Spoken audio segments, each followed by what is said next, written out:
तो दोस्तों, तो आज जो मैं मूवी आपको एक्सप्लेन करने वाली हूँ उसका नाम है राया एंड द लास्ट ड्रैगन। कहानी की स्टार्टिंग एक लड़की से होती है जो कि कहानी सुना रही होती है। असल में वो लड़की राया ही होती है और वो अपने देश की कहानी सुना रही होती है। बहुत साल पहले ड्रैगन के राज में ड्रैगन और इंसान एक साथ रहा करते थे और ड्रैगन अपनी शक्तियों से इंसानों की बहुत मदद किया करते थे। लेकिन कुछ समय बाद वहाँ पे किसी की नज़र लग जाती है और वहाँ पे इविल स्पिरिट्स आ जाती हैं। वो इविल स्पिरिट जिसको भी टच करती हैं वो पत्थर में बदल जाता है और धीरे धीरे करके सारे ड्रैगन भी पत्थर के बन जाते हैं। लेकिन एक ड्रैगन बच जाता है जो कि सभी की जान बचाता है। उस ड्रैगन का नाम होता है सीजू। सीजू अपनी शक्तियों से सभी लोगों को वापस से इंसान में बदल देता है जो कि पत्थर में बदल चुके होते हैं और सीजू खुद भी कहीं गायब हो जाता है। लेकिन सीजू की शक्तियों से सभी इंसान जो पत्थर में बदल गए थे वो तो वापस से इंसान बन जाते हैं, लेकिन ड्रैगन वैसे के वैसे ही रह जाते हैं। बहुत समय बाद अब ड्रैगन नहीं होते हैं और इंसान उस क्रिस्टल को पाने के लिए आपस में झगड़ा करने लगते हैं। सभी लोग उस जेम को पाने के लिए आपस में लड़ने लगते हैं और अपने ही राज्य को 5 अलग अलग भागों में बांट देते हैं। लेकिन सभी लोग एक साथ नहीं रहते हैं। जो राज्य के सेनापति एक दूसरे से लड़ने के लिए हमेशा तत्पर रहते हैं और हमेशा उस जुर्म को ढूंढते रहते हैं। धीरे धीरे बहुत ही साल बीत चुके होते हैं। अब नेक्स्ट सीन में हमको दिखाया जाता है एक लड़की के बारे में जो कि अपने पेट के साथ एक मिशन पे निकली हुई थी। लड़की का मिशन था क्रिस्टल को हासिल करना और वो क्रिस्टल के पास पहुंच भी जाती है। लेकिन वहाँ पे एक सरदार खड़े होते हैं जो कि उस क्रिस्टल की रक्षा कर रहे होते हैं। सरदार और उस लड़की के बीच में लड़ाई होती है जिसकी वजह से सरदार उसको पकड़ लेते हैं। लेकिन बाद में हमें पता चलता है कोई और नहीं बल्कि उसी के पिता होते हैं। इस लड़की का नाम राया होता है। इसके पिता क्रिस्टल के रखवाले होते हैं। वो राया से कहते हैं अगर तुमने क्रिस्टल के आसपास या उसके पत्थर को भी छू दिया तो तुम जीत जाओगी और मैं मान जाऊंगा कि तुम मेरी बहादुर बेटी हो। इसके बाद अब दोनों के बीच में जमकर मुकाबला होता है। लेकिन राया धीरे धीरे करके उस पत्थर के पास पहुंच जाती है। लेकिन जब उसके पिताजी पहुंच जाते हैं तो वो देखते हैं कि नहीं, उसकी लड़की ने तो पत्थर छू दिया है जिसकी वजह से वो जीत जाती है। राया को ऐसे देख के वो बहुत ज़्यादा खुश होते हैं। वो कहते हैं तुम मेरी बहादुर बेटी हो, तुम मेरे बाद ही मेरी सरदार तुम ही बनोगी। फिर उसके बाद वो लोग बाहर आ जाते हैं और उसके पिता बताते हैं कि इस क्रिस्टल की रक्षा करना हमारा फर्ज है। राया के पिता उससे बताते हैं तुम बहुत ही ज़्यादा बहादुर हो, लेकिन अब हम लोगों के बीच में आपस में हम लोग को सुलह करनी चाहिए। इसीलिए आज मैंने सभी राज्य के राजाओं के लिए खाने पर बुलाया हुआ है। अब बाहर सभी राज्य के सेनापति अपनी अपनी सेनाओं के साथ वहाँ पे खड़े होते हैं। राया के पिता उन सभी लोगों को यहाँ आने के लिए धन्यवाद देते हैं। ऐसे एक राज्य की राजकुमारी होती है जो कि राया से दोस्ती कर लेती है। अब दोनों मिलकर बैठकर एक मैप देखते हैं जो कि उन्हीं के लैंड का होता है। असल में वो भी लड़की सीजू को ढूंढ रही होती है। वो राजकुमारी राया को मैप में एक नदी दिखाती है। वो बताती है कि सीजू वहीं पे सो रहा है और वो उसे अपना नेकलेस भी देती है, जिसे देखकर राया उस पर पूरा का पूरा भरोसा करने लगती है। अब वो लड़की उससे पूछती है मैं वो जगह देखना चाहती हूँ जहाँ तुम्हारे पापा ने वो जादुई क्रिस्टल को रखा हुआ है। फिर वो कहती है कौन सा क्रिस्टल, तो उसको बताती है वही क्रिस्टल जिससे सभी ड्रैगन्स की रक्षा की थी सीजू ने और इंसानों को वापस से पत्थर से इंसान में बदला था। मैं वही क्रिस्टल देखना चाहती हूँ। अब उस राजकुमारी को अपने साथ ले जाने लगती है और क्रिस्टल को दिखाती है। क्रिस्टल को देखते ही राजकुमारी एकदम से बदल जाती है और राया पे हमला कर देती है। धीरे धीरे करके वहाँ पे बहुत सारे लोग आ जाते हैं और क्रिस्टल के लिए झगड़ा करने लगते हैं। अभी वहाँ पे राया के पिता आ जाते हैं और उन सभी को क्रिस्टल लेने से रोकने लग जाते हैं और वो लोग झगड़ा के बीच में ही क्रिस्टल टूट जाता है और अलग अलग भागों में बढ़ जाता है। जिसके बाद वहाँ पे वो इविल स्पिरिट दोबारा से जिंदा हो जाती है। इविल के जिंदा होते ही वहाँ पे अफरा तफरी मच जाती है और वो सभी को पत्थर में बदलने लगती है। तभी राया के पिता उसमें से एक टुकड़ा उठाते हैं, इविल स्पिरिट को वहाँ से डरा करके भगा देते हैं और उनके सभी लोग ये देखते हैं और सभी लोग क्रिस्टल का एक एक टुकड़ा उठा के लेके चले जाते हैं। इन सब लड़ाइयों के बीच में राया को पिता के पैर में बहुत जोर से चोट लग जाती है और राया उनको उठा करके बाहर ले आती है। बाहर आते ही राया के पिता उसको बताते हैं कि मैं अब और ज़्यादा नहीं चल सकता हूँ, तुम्हें इस देश को बचाना पड़ेगा। राया के पिता उसको कहते हैं कि तुम मुझे छोड़ दो और तुम इस देश को बचाने जरूर आओगी, मुझे तुम पे पूरा यकीन है। इसीलिए वो उसको क्रिस्टल का टुकड़ा दे करके नदी में फेंक देते हैं। इसके बाद इविल स्पिरिट उनको ऊपर हमला कर देती है और वो भी पत्थर के बन जाते हैं, जिसकी वजह से राया को बहुत ज़्यादा दुखी होता है और वो अपने पिता को देखते देखते ही नदी में गिर जाती है। अब हमको प्रेजेंट समय का समय दिखाया जाता है। में राया अब बड़ी हो जाती है और वो सीजू को ढूंढने के लिए हर गली मोहल्ले में चक्कर लगाती है। सभी लोग ज़्यादा से ज़्यादा लोग पत्थर के बन चुके होते हैं।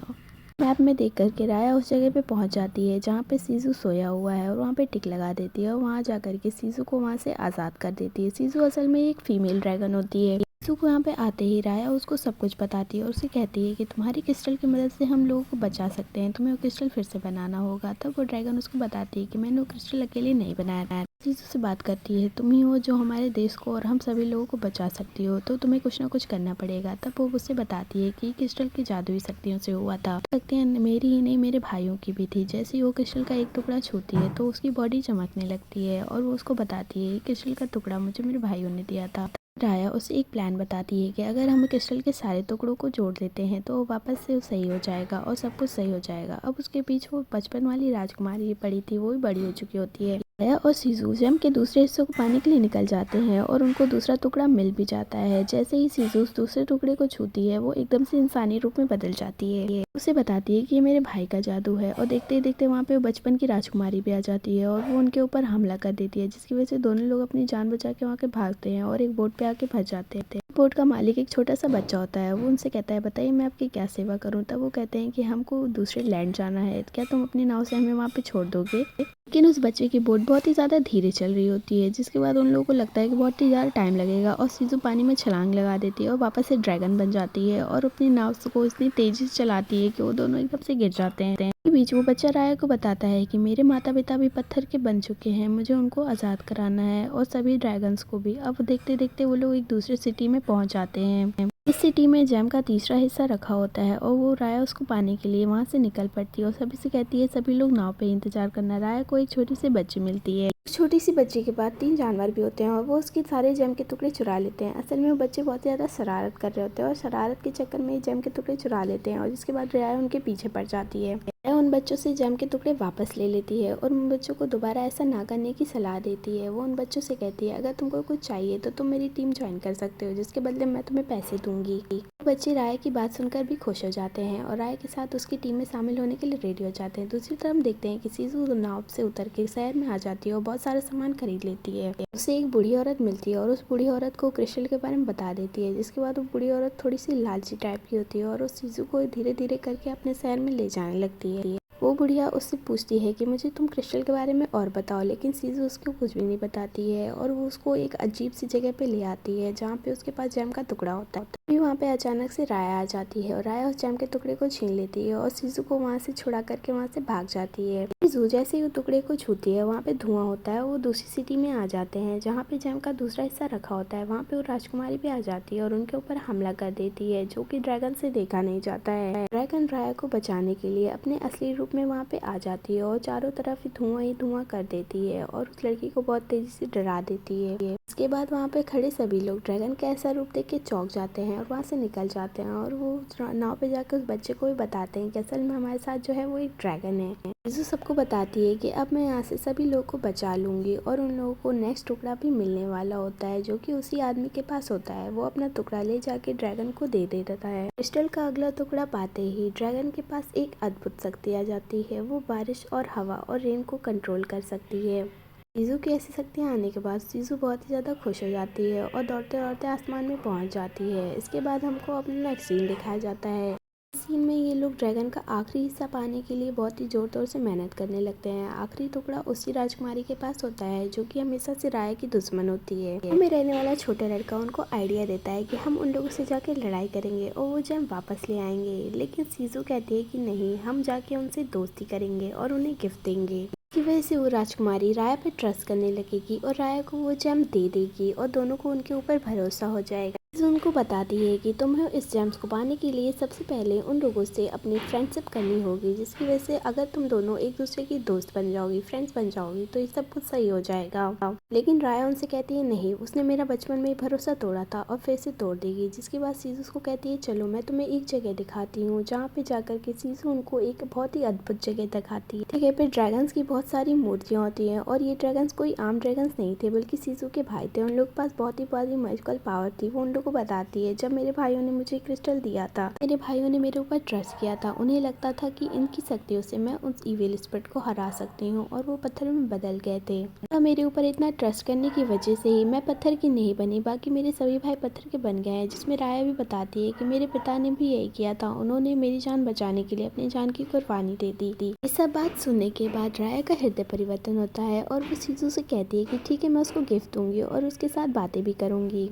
सब के बाद वो प्रिंसेस को एक चिट्ठी देते हैं जिसमें कि लिखा होता है कि वो उससे मिलना चाहती है और साथ ही में उसको कपड़े में लिपटा हुआ एक लॉकेट भी देती है जो कि बचपन में उसी ने उसको दिया था। उस चिट्ठी में लिखा होता है कि राया तुमसे मिलना चाहती है और जल्दी से नदी किनारे आ जाओ। जिसके बाद वो पुरानी बातें सोचती है और फिर उससे मिलने के लिए वहाँ पर चली जाती है। प्रिंसेस राया से मिलकर उसको बताती है कि तुमने ये लॉकेट अभी तक संभाल के रखा हुआ है। जिसके बाद वो बहुत ज़्यादा इम्प्रेस होती है और उसको वो आखिरी टुकड़ा देने के लिए उसे ज़मीन पे रखती है। लेकिन जब उस प्रिंसेस को पता चलता है कि बाकी सारे टुकड़े भी राय के पास हैं तो वो राय के ऊपर तीर चला देती है। जिसके बाद वहाँ पे सीजू आ जाती है और उसको प्यार से समझाने लगती है कि क्या हो गया, हम तुम्हारे साथ ही हैं। तो धीरे धीरे करके उसके पास आ रही होती है और उसको समझा रही होती है, लेकिन प्रिंसेस से टिगर दब जाता है और तीर निकल के सीधा सीजू को लगता है जिसकी वजह से सीजू सीधा खाई में गिर जाती है। सीजू एक वाटर ड्रैगन होती है जिसकी वजह से वहाँ का सभी पानी खत्म होने लगता है और धीरे धीरे करके सभी इवेल स्प्रिट उनके पास आने लगते हैं।